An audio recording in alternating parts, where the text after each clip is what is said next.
What's going on, guys? We're back today and doing another little video. Gonna be hauling a fifth wheel down from Blue Springs, Mississippi down to Winona. Gentleman called me needing one moved, so this one right here is gonna be a first. Normally I've hauled new ones or newer ones. This one's a pretty old one, so I'm just going to go through and let you see it and show you what you need to look for pulling a camper like this, because we're going probably about 120 miles is how far this camper's going. So yeah, I'm just going to turn y'all around and show you what to look for, and yeah, so all right, so here we go. It is, I don't know what year it is, but it's a Topaz. It's fifth wheel. It's about roughly about 30 feet long, something like that. So we're just going around getting everything hooked up right now, and getting the jacks up, and so but yeah, it's just basically make sure normal things, make sure your lights are working, like the awning. It's already dry rotted, so we're gonna cut that, and just make sure that nothing's going to come off. Make sure that the tires are good. Of course, whenever we roll them, we'll see the bottom side of them, and then we'll also torque the wheels, make sure that they're good. So but yeah, as y'all can see, the lights work. So we did whenever we pulled the pigtail out, and because you know how most RVers and stuff, our transporters will take the cord and we'll stuff it up inside the kingpin area. Well, he reached his hand up in there, and I mean, a big old mouse come flying out. But anyway, so luckily it didn't chew no wires or anything like that. So but yeah, I mean, that's it.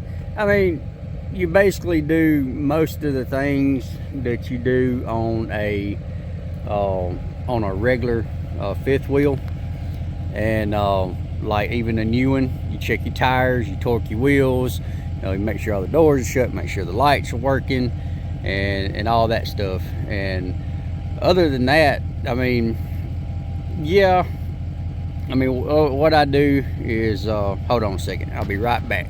All right, yeah, just yeah, I mean, what I do is I tell them that, hey, I'm not responsible for any damages, especially one like this with tires. You know, if a tire blows, it's liable to rip everything up, the fender, the side panels and all that stuff. And again, I let them know that, hey, I'm not responsible. Situation like this, I'm charging $350 to take it down there, and then if we was to have any kind of problems, tire blowout, stuff like that, then I'll charge extra. But yeah, I mean, other than that, that's pretty much it. It's just like I said, make sure like your awnings and stuff like this, see, make sure they're still good, make sure they're on there good, make sure they're not going to come flying off down the road, because you are responsible. So, but anyway, we'll get hooked up, and I'll show you after we get hooked up. So.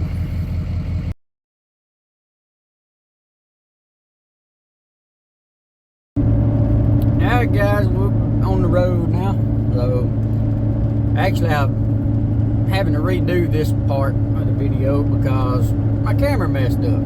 So it wasn't getting like how I have it set up where you can see me in the outside. For some reason it didn't do that. So I'm gonna re-record it. But anyway,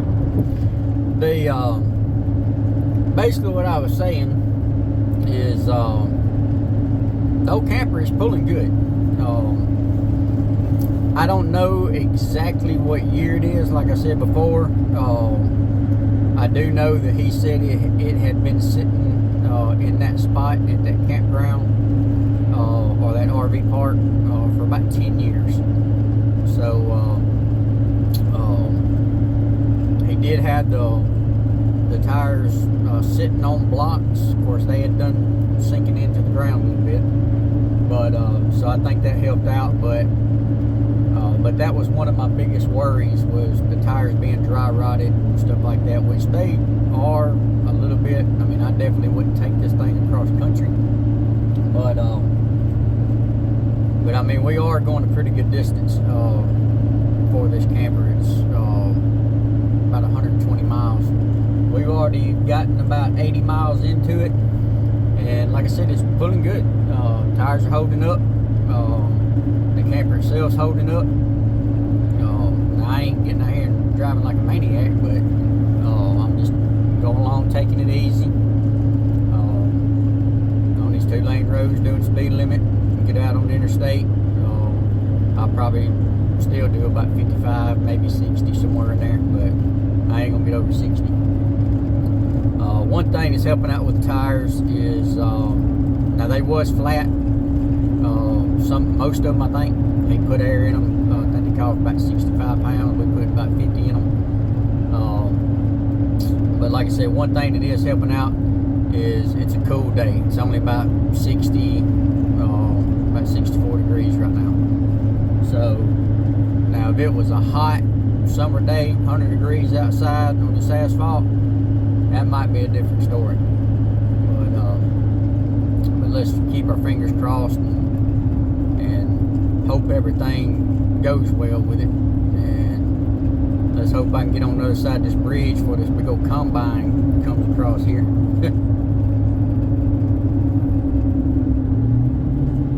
And let's see what he's gonna do. See if he's gonna hold up for me, because we both can't fit across. I used to pull mobile homes down this road, so you had to take up the whole road.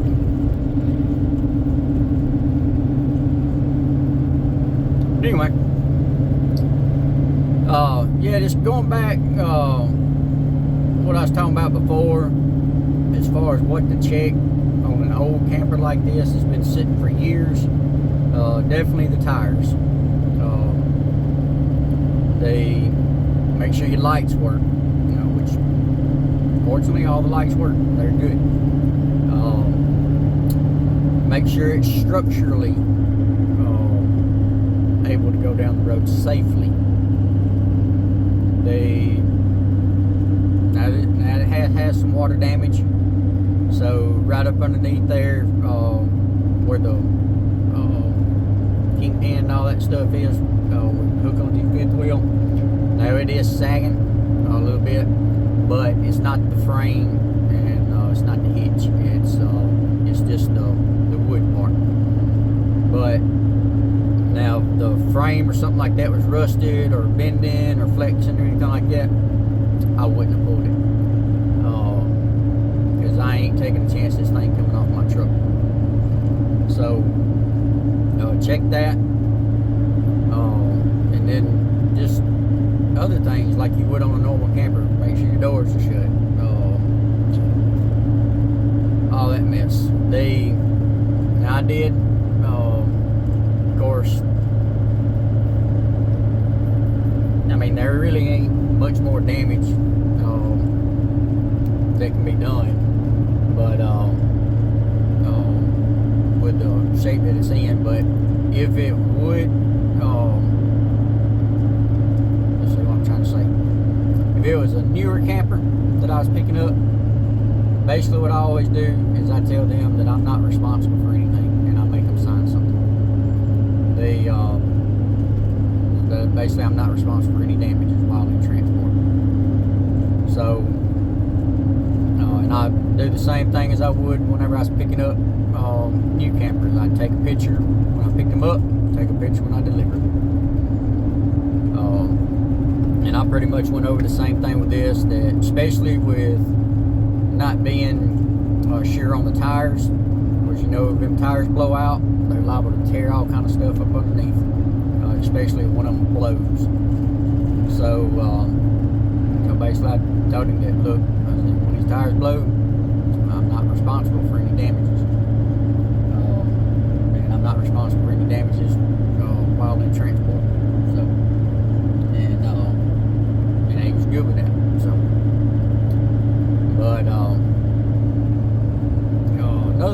was saying too is, like on these newer campers, that's one thing I like about these old campers, is everything is manual. You got toggle switches to let your slides in, your awnings out, to cut your lights on, all that stuff. All these newer campers, they got all this computer stuff on, and a lot of times they don't have any backup. So if that computer board was to go bad, I mean, your camper's pretty much useless. I mean, you can't turn on your lights, you can't cut them on and off, can't let your slides in and out.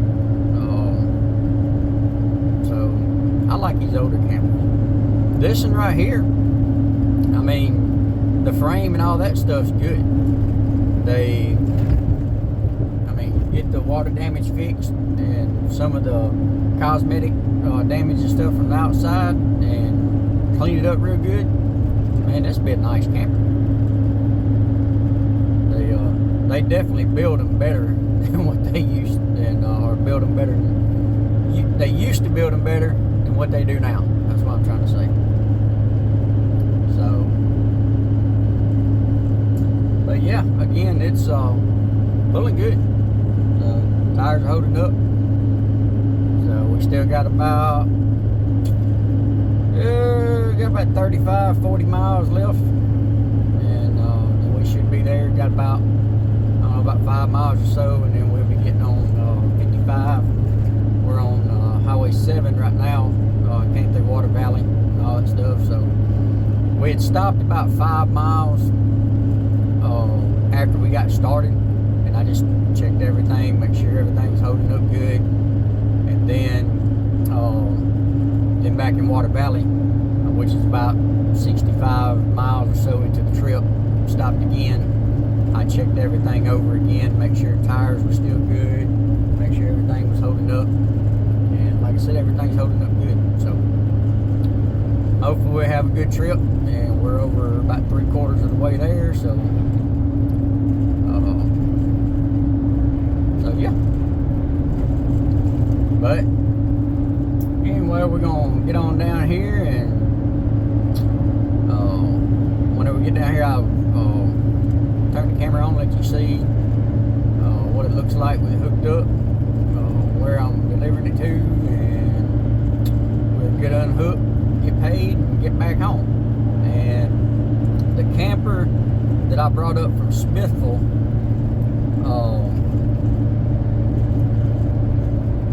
got some stop traffic up here, but the camper I brought up from Smithville to Sherman to get some roof repairs done, I think it was last week.